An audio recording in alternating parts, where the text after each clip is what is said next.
পথ অবরোধ করে বিক্ষোভ কোনো বিরোধী রাজনৈতিক দলের পক্ষ থেকে নয়। এই পথ অবরোধ হলো শাসক বিজেপি দলের নেতাদের পক্ষ থেকে।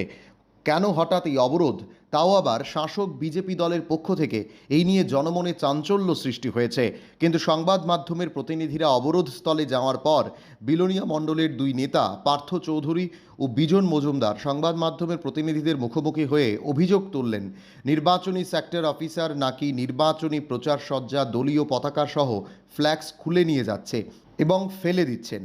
এই প্রচার সজ্জা নাকি ইচ্ছা প্রণোদিতভাবে সেক্টর অফিসার তুলে নিচ্ছে এবং ফেলে দিচ্ছে, এই অভিযোগও তুললেন বিলোনিয়া মণ্ডলের বিজেপি নেতৃত্বরা। তাদের আরও অভিমত, নির্বাচনী গাইডলাইন মেনে লোকসভা নির্বাচনের প্রচার সজ্জা হচ্ছে, তারপরেও নির্বাচনের সেক্টর অফিসার কী কারণে খুলে ফেলছেন, এই প্রশ্নও তুললেন তিনি। বিলোনিয়া মণ্ডলের দুই নেতা পার্থ ও বিজনের নেতৃত্বে বিজেপি কার্যকর্তারা পথ অবরোধ করে রাখে। খবর পেয়ে অবরোধস্থলে বিলোনিয়া মহকুমা পুলিশ আধিকারিক, থানার ওসি সহ পুলিশ ও টিএসআর বাহিনীরা আসে। পথ অবরোধের ঘটনাটি ঘটে বিলোনিয়া মহকুমাধীন ঈশানচন্দ্রনগর ড্রপগেট এলাকার বিলোনিয়া ভায়া বড়পাথারি রোডে।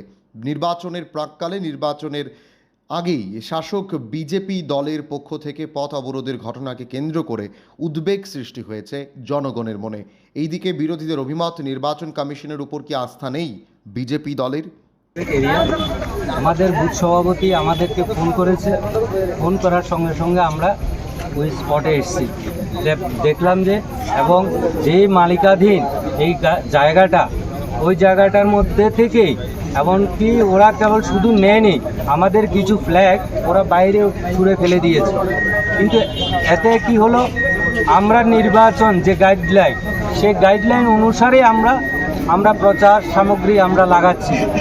তথাকথিত দেখা গেল আমরা ওনাকে, যিনি সেক্টর অফিসার সুমিতবাবু, ওনাকে 1 ঘন্টার উপরে আমরা ফোন করছি। উনি বলছেন যে আমাদের ফেস্টুন নাকি এসডিএম অফিসে আছে, যদি প্রয়োজন হয় ওখান থেকে এনে লাগিয়ে দেওয়ার।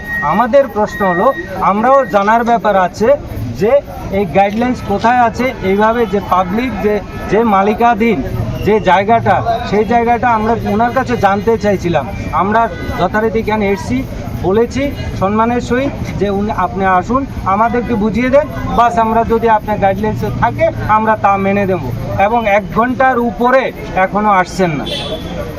এটা একটা চক্রান্ত, একটা শহরের মধ্যে, এই বিলোনিয়ার মধ্যে একটা যে কোনোভাবে একটা ইন্টেনশন তৈরি করা। ব্যুরো রিপোর্ট, পাবলিক নাও।